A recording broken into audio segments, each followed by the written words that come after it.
그런 다양한 모델들 중에서도 우리 의료 분야에서의 하나의 example을 보도록 하겠습니다. 자, 만약에 병이 많이 퍼진다고 했을 경우에 이 병이 얼마만큼 심각하고 우리 사회가 이 병으로부터 안전할까? 예를 들면 이 사회, 이게 만약 좀비 같은 병이어가지고 우리 사회가 망하지 않을까? 막 이런 혹시나 걱정을 할 수 있을지 모르겠죠. 그래서 우리 사람들이 만든 게 바로 SIR 모델이라는 것이 하나 있습니다. 예제로서 한번 설명을 해보도록 하겠습니다. 이 SIR 모델은 다른 게 아니라 susceptible, I infectious, R recovered라고 하는 세 개의 상태를 인구 상태를 표현을 하여서 SIR 모델이라 하겠습니다. 여기서는 병에 걸릴 수 있는 상태, 이건 병에 걸린 상태, 이것은 회복한 상태가 되겠습니다. 이 SIR 모델은 1925년도에 소개된 그런 모델이 되겠습니다. 우리가 페이션트의 라이프 사이클을 이렇게 해서 표현했는데 우리 인구수가 예를 들면 100만 명, 1000만 명이다. 만 명이다. 예를 들면 만 명이라 합시다. 만 명이 있다고 했을 때 이 만 명이 처음에는 이 susceptible 상태라고 하는 곳에 여기 susceptible 상태라는 곳에 있다가 쭉 인구가 줄어들게 됩니다. 어떻게 인구가 줄어드느냐? infectious해지니까 그렇습니다. 감기 만 명의 대상 인구에 있다가 감기에 걸리면서 피크치가 올라가면서 이렇게 쫙 만 명이 이렇게 되는 것입니다. 근데 이 피크가 있죠. 왜 그러냐? 항상 인펙셔스에 있는 것은 아니기 때문에 또 빠집니다. 어떻게 빠지느냐? 이 recovered 상태로 이렇게 상태가 바뀌기 때문에 그렇습니다. 이렇게 SIR의 속에 있는 숫자가 여기는 만 명이, 여기는 예를 들면 9천 명이 있다. 여기는 500명이 있다. 700명이 있다. 여기는 300명이 있다. 이런 식으로 이제 숫자가 변형되어 나가는 과정을 컴퓨터 시뮬레이션으로 쭉 생성해낸 과정이 되겠습니다. 예를 들면 다음과 같이 수식을 표현을 해볼 수 있습니다. susceptible에 있는 D라고 하면 D는 델타 차이가 되겠습니다. susceptible의 차이다. 어떤 차이, 어떤 기준에 의한 델타 T, 시간의 차이에 따른 susceptible의 차이다. 델타 T 분의 델타 S가 되겠습니다. 이것은 무엇이냐? 뭔가 개수를 곱해주는데 infectious한 사람 수 곱하기 I 곱하기 S, susceptible한 사람 수 곱한 것의 차이만큼 susceptible이 줄어들게, 마이너스니까 줄어들게 됐다. 왜 그럴까요? 퍼뜨리는 사람이 많으면은 더 빨리 줄어들 것이고 병에 걸릴 수 있는 사람이 많으면은 더 많이 병에 걸려가지고 susceptible인 사람이 줄어들게 될 것입니다. 그래서 그다음 그것의 비율이 병에 따른 성질에 따른 비율이 있겠죠. 베타. 그래서 베타 IS가 마이너스 된 상태로 susceptible인 사람이 줄어들게 되는 것이 되겠습니다. 마찬가지 I는 어떻게 되느냐? susceptible인 사람이 이렇게 건너와서 이 베타 IS가 여기서 플러스가 되는 것이 그만큼 증가하게 infectious한 사람이 증가하게 되는 것입니다. 하지만 무한정으로 증가하지는 않습니다. 왜냐하면 회복되어져서 나가는 사람이 있기 때문에 그렇습니다. 이 VI라는 것은 무엇입니까? 맞습니다. 인펙셔스인 사람인데 그 중에 몇 비율로서 어떤 명수의 사람은 인펙셔스인 상태에서 빠져나와서 리커버드인 상태로 간다라고 하는 그런 내용이 되겠습니다. 이렇게 수식으로 표현된 그런 인구수 상태에 따른 인구수의 변화를 아래와 같이 컴퓨터 시뮬레이션으로 만든 것이 되겠습니다. 이런 것들은 사실 어떤 타임을 딱 주고 이 타임에서의 S를 알아내봐, I를 알아내봐, R을 알아내봐 라고 얘기할 수 있습니다. 예를 들면 타임 10에서의 susceptible, 타임 10에서의 infectious, 타임 10에서의 recovery 상태의 사람 수를 알아내봐 라고 얘기를 할 수 있습니다. 계산할 수도 있습니다. 하지만 그렇게 하려면 미분 방정식을 풀어야 되겠죠. 대신에 컴퓨터 시뮬레이션을 이용해서 어프록시메이션을 하는 것이 되겠습니다. 그래서 이런 식의 어떤 상태를 쭉 만들어내 이렇게 공식, 이거는 바로 이거는 현실 문제. 현실 문제의 공식에 따른 표현. 이 공식에 따른 표현을 뭔가 컴퓨터 프로그램으로도 만들었겠지요. 컴퓨터 프로그램 만든 이후에 그것을 엑스큐션을 통해 가지고서 현실 문제가 어떻게 앞으로 쭉 진행되어 나갈지를 알아보는 것이 바로 시뮬레이션의 방법이 되겠습니다. 그리고 이것은 시뮬레이션 방법 중에서 특히 사람들이 뭐라고 부르느냐? 예, 시스템 다이내믹스라고 하는 그런 그 기법이 되겠습니다. 자, 우리가 SIR 모델이라는 것이 이제 진짜 조금 더 복잡해지면 어떻게 되는지 한번 보도록 합시다. 자, 이렇게 시간이 점점 지나감에 따라서 서셉터블인 사람이 점점 줄고 인펙셔스인 사람이 많아지게 됩니다. 점점 병이 퍼지고 있다, 그죠? 병이 퍼지고 있고 여기는 서셉터블인 사람이 뭔가 이 계산을 통해 가지고 인펙셔스인 상태로 넘어가고 인펙셔스인 사람이 리커버리인 상태로 넘어가는 것을 볼 수 있습니다. 그것을 하기 위해 다양한 개수들이 만들어져 있고 이것들은 사실은 이 내부에서는 컴퓨터 프로그램이 돌고 있는 것이죠. 이 컴퓨터 프로그램을 쭉 돌려보면서 서스테이블인 사람이 이렇게 줄어들고 인펙셔스인 사람이 어느 정도 이상을 넘지 않고 리커버리가 나중에 전체 인구가 된다고 하는 것을 알아내는 과정이 바로 이런 시스템 다이내믹스라고 하는 그 미분 방정식 기반의 시뮬레이션을 활용한 현실 문제의 표현과 또 추정이 되겠습니다.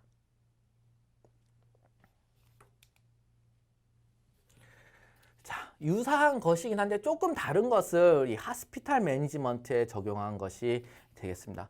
이렇게 사람 뭔가 여기서 여기 병원입니다. 병원에 사람들이 막 들어왔습니다. 막 들어왔고 사람들이 이렇게 병실 하나 가고 있지요. 여기서는 뭔가 현미경으로 표현된 장비가 이 곳곳으로 가고 있습니다. 뭐 CT 장비, 엑스레이 핸드헬드 엑스레이 장비 같은 것들이 왔다 갔다 하고 있는 것이죠. 의사가 한 명 있어가지고 의사가 장비 가지고 사람들 병실가 치료하고 돌아가고 막 이런 식을 여러 번 수행을 하고 있게 되겠습니다. 앞에랑은 좀 뭐가 다릅니까? 앞에는 10,000명, 20,000명, 10,000,000 아주 많은 사람들이 있었습니다. 사람이라는 것이 보이지 않았다, 그죠? 이 사람이라는 것이 보이지 않았다. 하나의 개체, 오브젝트가 보이지 않았습니다. 하지만 여기서는 어떻게 됩니까? 오브젝트가 보이는 것이 되겠습니다. 이 오브젝트들이 보이게 되겠고 또 그것을 담당할 리소스라는 한 오브젝트도 보이고 사람의 의사다라는 그런 오브젝트 보이고 이것들이 여러 가지 인터랙션이 일어나면서 작업이 되게 되겠습니다. 하지만 또 어떤 것은 또 유사합니까? 이게 되게 선형적입니다. 예를 들면 환자가 들어오면 이것들을 어떻게 처리하고 환자를 데리고 나가가지고 프로시저를 거쳐가지고 환자는 나가라고 하고 나는 다음 환자 받으러 간다. 뭐 이런 식의 선형화된 프로세스가 있습니다. 마치 뭐랑 유사합니까? 링크드 리스트랑 유사하죠. 뭔가 체이닝된 형태의 프로시저가 있는 것이 되겠습니다. 그 다음에 요것들이 요런 프로시저와 이 병원의 레이아웃이 다음과 같이 합쳐져서 다음과 같은 시뮬레이션이 되겠습니다. 이런 식으로 우리가 프로시저를 하나 만들어 나가고 프로시저를 한 번 만나는 것을 우리가 시뮬레이션에서는 뭐라고 말하느냐? 이벤트가 발생했다라고 합니다. 손님이 들어오는 이벤트가 발생했다. 손님이 선택이 되었다. 손님을 데리고 진찰실에 들어갔다. 어느 정도 시간을 걸려가지고서 손님에 대해서 프로시저를 진행했다. 손님이 나갔다. 난도 장비를 다시 갖다 놨다. 이런 식으로서의 프로시저가 있고 그 프로시저가 일어나는 공간을 다음과 같이 나타낼 수 있는 게 되겠습니다. 이런 이벤트들이 있는 것을 우리가 무엇이라 이벤트가 분절돼 있죠.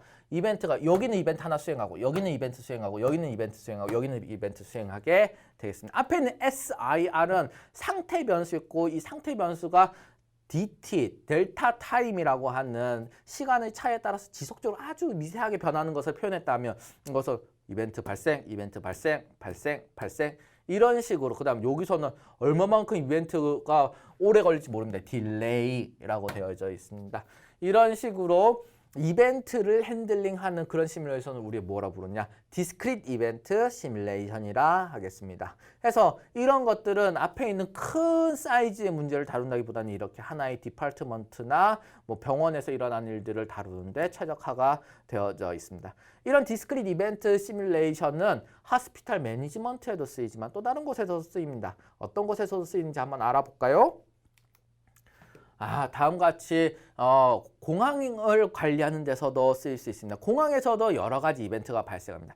체크인, 백이지 체크인도 하고 시큐리티 체크도 하고 뭐 밥도 먹으러 혹은 뭐 면세점에도 갔다가 게이트로 갔다가 비행기 타고 간다. 이런 식으로 되어져 시퀀스가 있는 것이 되겠습니다. 이 시퀀스가 여기 보면 사람들이 이렇게 들어와 있습니다. 앞에 있는 모델이 훨씬 복잡하게 되어 있는 것이죠. 프로세스가 디스크릿 이벤트가 아주 다양하게 정의가 되어져 있습니다. 이렇게 정의가 되어져 있는 디스크릿 이벤트들에 따라서 각 이벤트들의 상태에 있는 사람 숫자라든지 이런 것들도 다 통계로 만들어낼 수 있는 것이 되겠습니다. 이렇게 통계, 그러면 이렇게 디스크릿 이벤트를 정의하고 다음과 같은 통계를 많이 확보를 하면 우리가 이 공항이 이런 이 공항이라는 공간을 어떻게 관리할 수 있을지를 우리가 알 수 있게 되는 것입니다. 사실 이것은 우리가 레이아웃이고 어떻게 보면 이것도 동선도 중요합니다. 동선의 길이도 중요하지요. 그런 것들 중요합니다만은 이것들을 어느 순서로 어떻게 배치하느냐, 그 다음에 이 시퀀스를 어떻게 설계를 하느냐에 따라서 많은 것들이 성능이 앞에 있는 통계치가 달라질 수 있는 것이 되겠죠. 그리고 어떻겠습니까? 이거 에어포트 한번 만들어 놓으면은 사람들이 엄청나게 많이 올 거지 않습니까? 이것들을 최적화하는 것이 매우 중요하겠지요. 그런 것들을 하기 위해서 우리가 시뮬레이션을 만들어서 실험하는 것이 되겠습니다. 이것도 앞과 마찬가지의 디스크릿 이벤트 발생 이런 이벤트를 다루는 디스크릿 이벤트 시뮬레이션이 되겠습니다.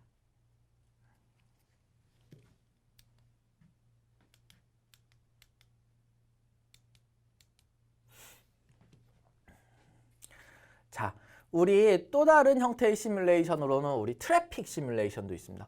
와, 이 보십시오. 이 도시에 지금 막 차량들이 몰려 들어가지고 막히고 있습니다. 시간이 흐름에 따라서 차량이 막 몰리고 그 다음에 여기 뭐 차량들이 하나하나 이렇게 다 표현이 되고 있습니다. 이것들을 표현하기 위해서는 우리가 데이터 스트럭처에서 나중에 배울 겁니다. 다음과 같은 그래프 스트럭처라는 것을 활용할 것입니다. 하지만 이 그래프 스트럭처 위에서 움직이는 점 하나하나를 우리가 어떻게 모델링 할 것이냐, 이런 것들도 다 어떻게 할 수 있겠습니까? 바로 디스크릿 이벤트 모델로서 만들 수 있는 것이 되겠지요. 이 디스크릿 이벤트 모델은 하지만 한계점이 하나 존재합니다. 어떤 것이 존재합니까? 여기 공항에 온 사람들 모델링 했는데 공항에 오는 사람들 하나하나 다 맞습니다. 비행기 타고 우리 어디 가려고 하는 사람들이다. 그죠? 여기 있는 것도 차량들이 서로 다르지 않습니다. 차량들이 하나하나 다 유사한 형태의 역할을 가지고 있습니다. 그러면 이것들이 사람들마다 다 특성이 있다. 이 차량들마다 다 특성이 있다. 하는 일들도 조금씩 다르다. 그런 상황이 되면 어떡할까요? 좀 다른 형태의 모델이 필요합니다. 그런 것들이 바로 다음과 같은 개인의 특성이 반영된 트래픽 시뮬레이션이라 하겠습니다. 이것은 우리가 과천시를 모델링 한 것인데요. 과천에서 온 사람들이 있는지 모르겠습니다. 유사하지요? 유사할 겁니다. 이제 실제 교통망 하나하나를 이렇게 다 표현한 것이 되겠습니다. 여기는 움직이는 점들 하나하나가 다 무엇입니까? 이것들이 하나하나 다 무엇이냐 하면 사람들이고 인구에 기반을 두어서 이 사람 일하는 곳은 무엇이냐, 어디에 사느냐, 이런 것들을 우리 인구 동태 조사 이런 거 합니다. 센서스 합니다. 그런 것들 데이터를 활용해 가지고 표현한 것이 되겠습니다. 그래서 어디가 많이 막히고 어느 곳에 사람들이 많이 움직이고 어디에 상권들이 중점적으로 발생하고 이런 것들을 표현할 수 있는 것이 되겠습니다. 그래서 단순히 움직이는 것이 아니라 여기 있는 점들 하나하나가 다 어떤 인구학적인 특성을 가지고 어떤 곳에서 출발해서 어느 곳으로 이동한다. 지금 시간대는 무엇이니까 어떻게 일을 해야 된다라고 하는 것들을 정해놓은 것이 바로 이 디스크릿 이벤트 시뮬레이션이 더 복잡하게 돼서 개체 하나하나의 특징이 있는 에이전트 베이스드 시뮬레이션이라고 하겠습니다.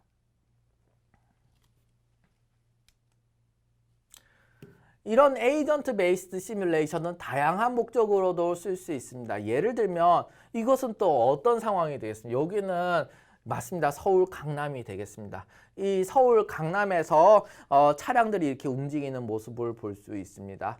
근데 여기 보시면은 뭔가 사건 사고가 있었는지 십자가가 있어가지고 십자가하고 움직이면서 여기는 사건 발생한 지점으로 이동을 하고 있지요. 이게 앰뷸런스가 되겠습니다. 앰뷸런스가 사람들을 구하러 가고 있고, 그 다음에 여기 있는 노란 점들은 뭔가 대피를 하는 차량 같고, 여기 뭔가 사건 사고가 있었는데 앰뷸런스는 그 사람들을 구하러 가고, 여기 쓰러진 사람들도 존재하고, 쓰러진 사람들이 여기 많이 존재하고, 그 다음에 차량들은 뭐 대피를 하고, 이런 것들을 복잡한 시뮬레이션을 만든 것이 되겠습니다. 이런 복잡한 시뮬레이션들을 실제 있는 데이터들을 잘 반영하고 실제 구조라든지 이런 것들을 잘 반영하고 에이전트는 에이전트 나름대로의 룰, 도망가는 사람은 도망가는 사람들 나름대로의 룰, 그 다음에 여기 쓰러진 사람들은 쓰러진 사람 나름대로의 행동, 이런 것들을 하나하나 자세히 표현을 하여 가지고 또다시 에이전트 베이스드 시뮬레이션이라고 하는 개체의 특징을 잘 살린 디스크릿 이벤트 시뮬레이션도 만들어서 현실에 쓰게 되겠습니다. 이런 것들을 재난 방제라든지 응급의료라든지 혹은 인프라스트럭처를 건설에도 씁니다만은 국방에서도 많이 쓰입니다. 이 국방이라고 하는 것은 뭐 여러분도 알다시피 앞으로 아직 일어나지 않았지만 앞으로 일어날 수도 있는 그런 전쟁을 대비하는 거라고 할 수 있겠지요. 병사들을 잘 훈련시켜야 됩니다. 병사들을 잘 훈련시켜야 되는데 맨날 이렇게 움직이지도 않는 표적에 대해서 총만 쏴서는 안 되게 되겠습니다. 좀 더 현실감 있는 훈련을 해야 되겠죠. 하지만 우리가 진짜 그렇다고 전쟁을 할 수는 없는 거잖아요. 그래서 어떻게 하냐? 게임과 같은 것을 환경을 만들어줍니다. 그러면 교수님, 게임은 시뮬레이션입니까? 게임과 시뮬레이션은 유사하기도 하고 다른 면도 있습니다. 게임은 재미를 위한 것이고 시뮬레이션은 현실의 반영을 위한 것이 되겠습니다. 그래서 이렇게 게임이라고 하는 것은 재미를 위해서 재미없는 부분이 단순화될 수도 있지만 이것들이 분석의 목적에 중요하다고 하면 재미없는 부분도 착실히 모델링하는 것이 바로 시뮬레이션이 되겠습니다. 현실에서는 이렇게 대포가 하나하나 폭탄을 발사하고 어디에 폭탄이 떨어지는 모습을 볼 수가 있는데 이런 것들을 현실에서는 유사하게 여기에 폭탄이 떨어져 있다라고 보이고 병사들이 훈련하는 그런 게임 환경에서는 이렇게 폭탄이 떨어지는 것도 표현을 하고 그 다음에 이렇게 실제 병사들이 탱크 조종하는 법을 배우는 그런 시뮬레이터에서는 또 다음과 같이 폭탄이 떨어지는 모습을 볼 수가 있습니다. 뿐만 아니라 여기서는 탱크도 존재하고 장갑차도 존재하고 그냥 일반 병사들도 존재하고 아주 많은 다양한 여기는 탱크만 보이지만 여기는 다양한 형태의 무기 체계들이 있습니다. 이런 다양한 형태의 무기 체계들은 다 각자의 행동들이 있습니다. 각자의 행동들을 잘 나타내서 표현을 해야 되기 때문에 이것은 에이전트 베이스드 시뮬레이션이 되어야 되겠지요.